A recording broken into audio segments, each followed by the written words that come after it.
2010 could well be called the year of scams, a year that cast a shadow of doubt over almost everything that is part of our system.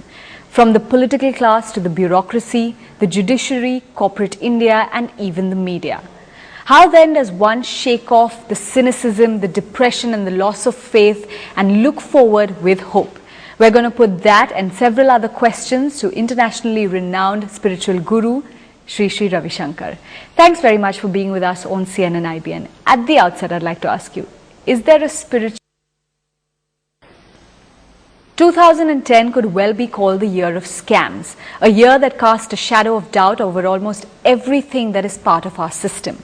From the political class to the bureaucracy, the judiciary, corporate India, and even the media.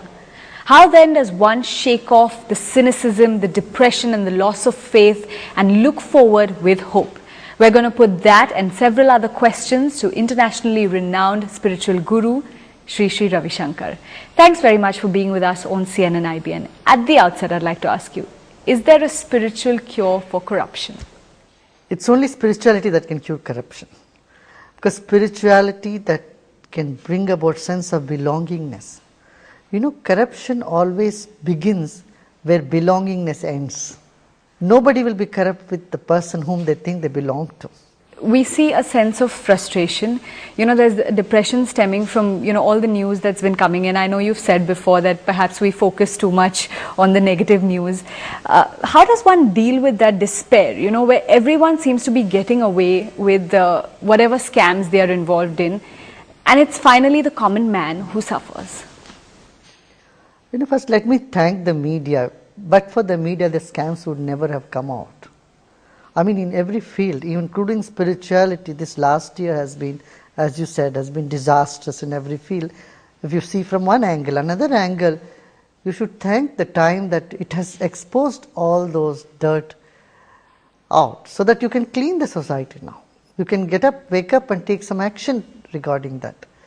So this perspective of looking at things, will have to change. So when you take these things as a positive phenomenon, but thank God, otherwise these scams would have stayed buried for another 4 years. Who knows? So it's good it came out. And sooner it's better. Then people will take up on their hands, some action to curb corruption, curb all these problems that we face in society. So essentially you're saying if we look at it from another perspective, it's actually a good thing and we don't look at it as a bad thing. But the other big issue I think that's biting India right now is really the inflation. Prices of almost everything have gone up. What's the different perspective to look at that? It's a big challenge and you need a certain strength to face this challenge. It's so painful to see that farmers are committing suicide. On one hand, they are not getting the price that they should be getting. On the other hand, commodities are so expensive. And then we say on one hand food shortage and all the food industry is making 400% profit. So it's sad and it's challenging, but we have to face this challenge. I think unitedly if people take up some action towards that and encourage people to grow more food in whatever manner possible.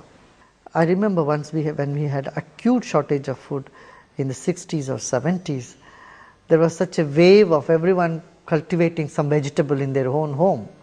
Kitchen garden became a sort of fashion. I think we'll have to go back to that.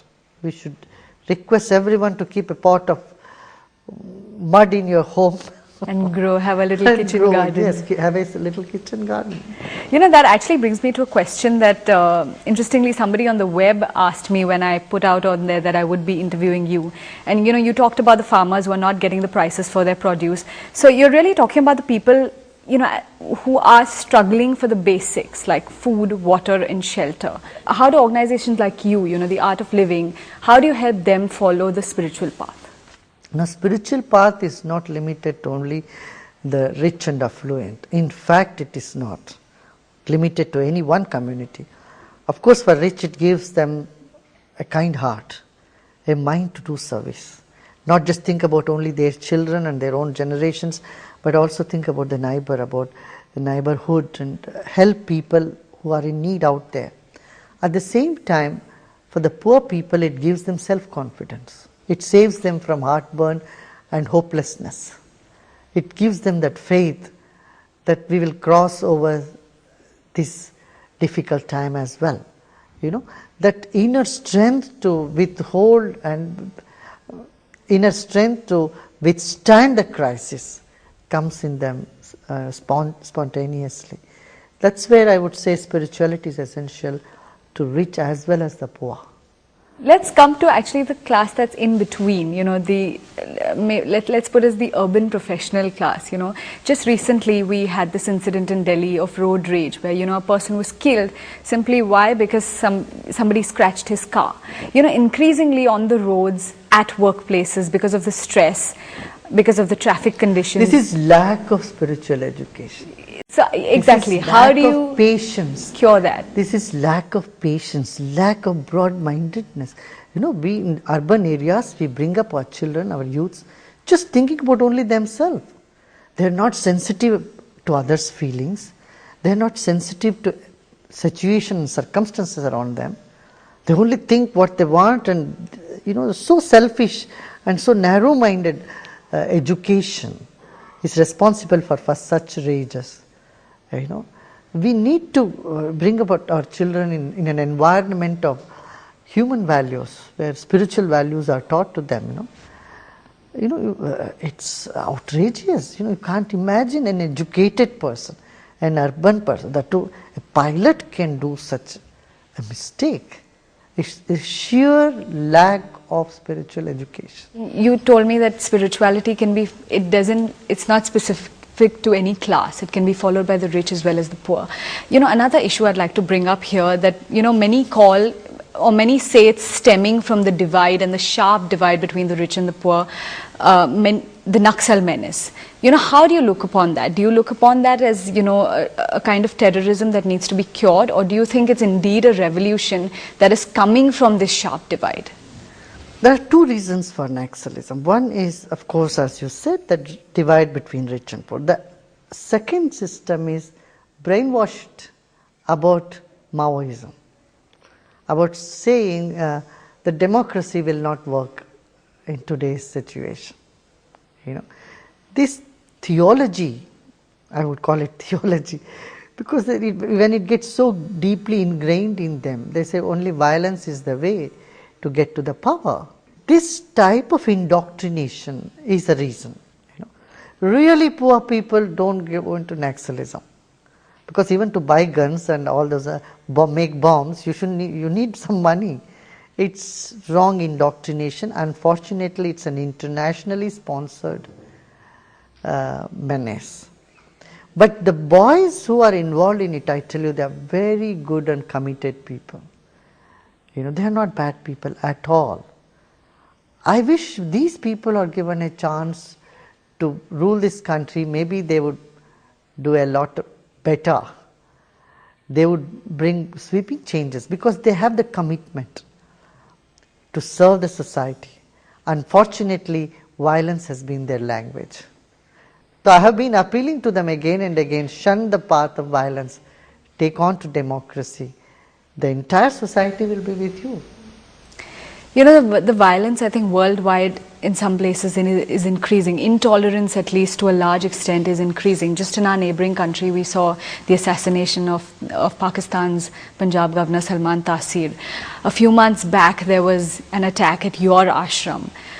Since then, is there a sense of fear? Is there, any fear in you when you move around? Have you increased your security? Has life changed since that? Not at all, no. Nothing has changed. This is the 30th year of Art of Living. So we'll be celebrating the 30 years all over the world. And I see that absolutely volunteers are working with same vigor and enthusiasm all over. We have no such fear at all. But for as many people who love and adore you, there are the skeptics, there are the people who may be critical of you. There is somebody who actually went and engineered that attack at your ashram for whatever reasons. How do you respond to that? When people say, oh, it's all just pseudo, it's not real. I welcome critics. If there is something in it, some truth in it, I would definitely take it in. I mean, they are helping in some way. But if they are just criticizing out of jealousy or out of a lack of knowledge and understanding, I pity them. If they know me well and then they criticize me, that's the best thing they could ever give me. But if they don't know me and my organization and just sit somewhere in some corner and say something out of them, and I have compassion for them. Do you think incidents like, what happened with Nityananda recently, do you think that kind of undermines the work that, other spiritual leaders are doing? Do you think it sort of puts a blot on it? Such incidences can bring some prejudice with already prejudiced people. There are some people who already have some prejudice against spirituality. For them, this would give them a stamp on it. Look, I told you, everything is like that, But every field there are people who are not committed to the field. In every field you find people who are misusing the trust of the people. There are doctors in, what you saw in Noida, who used to steal kidneys. You can't suspect that every doctor would steal your kidney. That's called paranoia. There are people who, and it's not a new thing, it's coming from Ravana's time. So that such traditions do happen. But we've seen many people, again, I'm talking about all the current issues here, who, prefix their name with Swami or Sadhvi, who perhaps think of themselves as religious leaders or spiritual leaders. Do you think in some way that kind of portrays a very different image of people like you? Swami or Sadhvi is a traditionally given sacred name from ages. It's nothing new. And like Bhikshu, Bauddha Bhikshus are also called, Jain Munis are respected, and same Reverend Fathers are respected in Christianity. So I don't see there is anything wrong in that, and because in a religious field get some title, it goes with that. But saying people who have those positions are all bad is total prejudice. I would say that it is fair to see people from the same classes. Yeah, once upon a time when Britishers were ruling this country, that time of course, they tried to underplay all the spiritual leaders, sadhu, swamis as godman. When Swami Vivekananda was called a godman, not in a positive term. Those terminology will have to change now. We have to see spirituality or religion as one of the important pillars of society, without which our society will just break down.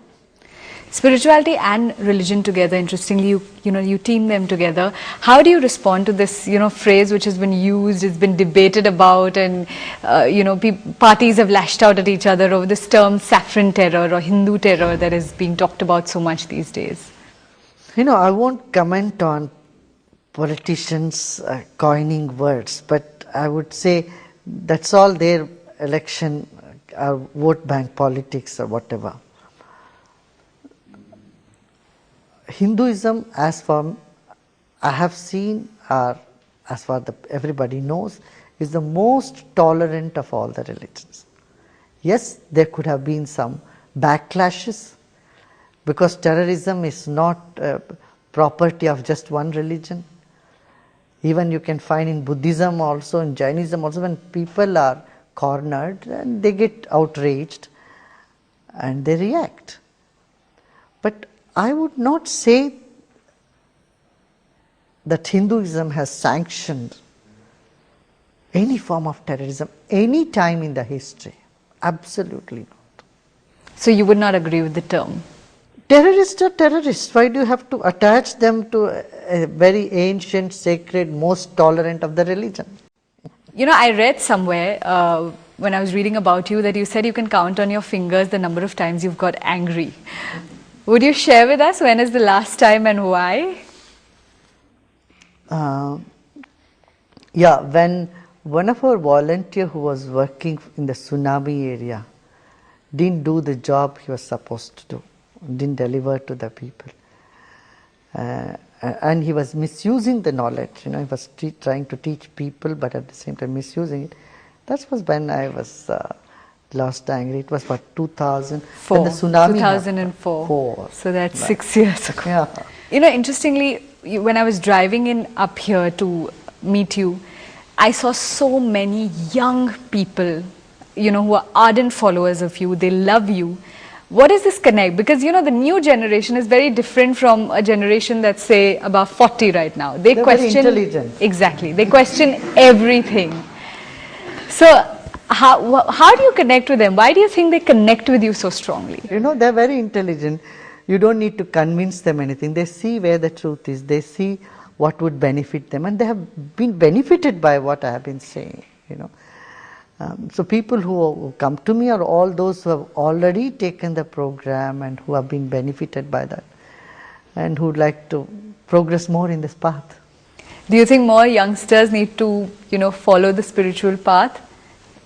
Absolutely. Absolutely. India will be much different. You see, do you notice how much enthusiasm these young people had? They can turn things around. We had the campaign Clean Delhi and Clean Jamuna campaign. Thousands of them in a couple of weeks' time made such a big difference. And similarly here when Bombay was in floods, and it was these youngsters who went on the streets and distributed things to people and took care of the society. And I wish every youth has that little spiritual experience in his life, has that little spiritual tinge in his life where he could connect with people with different age groups and generations and make life heaven, bring more joy and happiness in life. So then my final question to you, do you think India needs to be led by a younger set of people today? Correct. At least young in spirit. All right. Thank you so much for speaking to us on CNN-IBN. That was our special program with Sri Ravi Shankar.